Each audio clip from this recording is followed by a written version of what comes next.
Nandito si Malilin sa city kahapon, kaya pinagluto niya ako ng lunch. Para sa lunch ko kahapon, meron akong sinigang na isda at saka kanin. Di ba yan ang itsura ng aking plate? Ay siya, kain tayo. Unang subo, syempre para kay Lord. At ang rest ng pagkain ay enjoyin.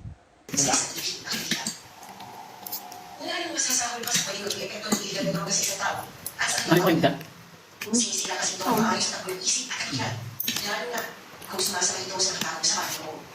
Subalit, ano kaya ang mangyayari kung may sumabit ng ibig na isip ito? Kasabay ng paglamlam ng katawan ng isang tao. Tulad ng pamilya ko. Yan ang ating alamin sa kwento ng ating Alexander si Jade at ang kanyang pamilya ko sa Maynila. Ating pakinggan mo ang unang naging Ay, hindi, parang yata ng oras ko yun. at may sa ibang espiritu. Dito lamang sa kwentong Kajisi.